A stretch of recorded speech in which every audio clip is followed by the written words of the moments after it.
Hi guys, we are here with another installment of the A to Z Mysteries, The Empty Envelope by Ron Roy.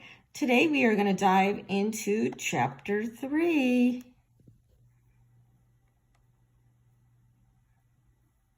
Here we go. Gotta get to it. Chapter 3. All right, Chapter 3. The kids marched next door to Ruth Rose's house. They found Nate in the living room watching a video. His fingers and mouth were stained purple.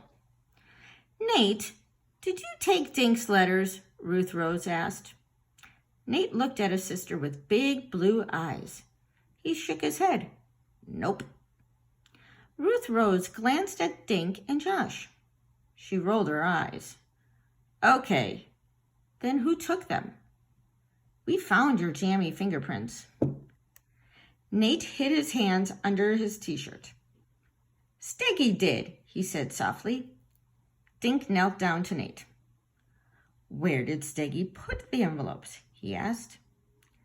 Nate shrugged, watching two dancing dinosaurs on TV. Who the heck is Steggy? Josh asked. His favorite dinosaur, Ruth Rose said. She turned off the TV. Natey, Dink really needs his letters. Can you show us where Steggy put them? Nate let out a big sigh.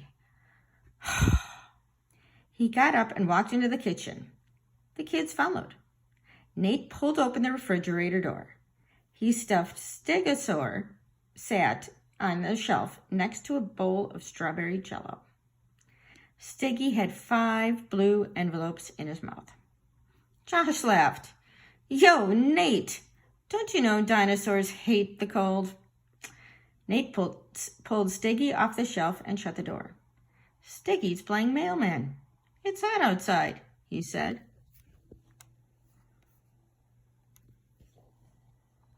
Ruth Rose handed the envelopes to Dink. It's not nice to take things without asking, she told her brother. It's okay, Natey, Dink said, examining the envelopes for purple smudges. He wanted the letters to look perfect for Doris Duncan. Dink found a few splotches of grape jam and wiped them off on his pants. When he looked for more purple stains, he noticed the return address again. This is weird, he said. Dink showed the return address to Josh and Ruth Rose. Doris Duncan's mother's name is Bessie Duncan. So why are the letters from O. Bird? Maybe O. Bird mailed the notes for her after she died, Josh said. Dink laid the envelopes in a row on the kitchen table. He pulled out the notes and placed them next to the envelopes. But what about this? Dink said.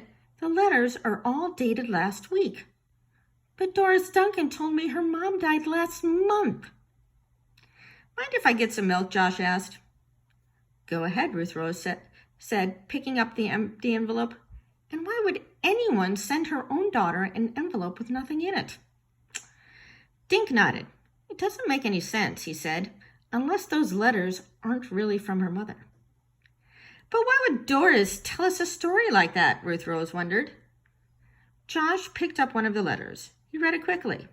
Then he carefully spilled a small puddle of milk on the writing. What are you doing? Dink yelled. Doris Duncan will kill me.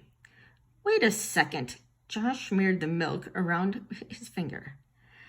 I read in a spy comic that if you pour milk on invisible ink, you can read it, he said.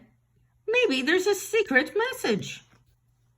Well, that's an interesting idea, isn't it? They all hunched over the letter.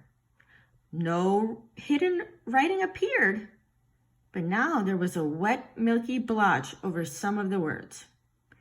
Thanks a lot, Josh, Dink said. Wait until Doris Duncan sees this.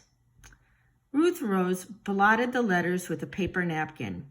Don't worry, it'll dry, she said. She waved the letter in the air, then held it up to the sunny window. It'd be better, Dink said, giving Josh an or you'll be sorry look.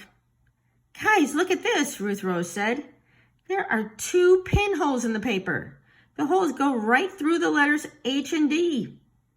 Josh grabbed another letter. He held it next to Ruth Rose's at the window.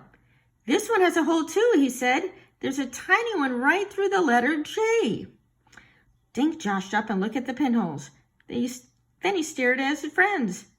Maybe there really is a secret message, he said. Oh, look at that. What do you think, guys? Is there a secret message? We'll have to keep on reading. Stay tuned.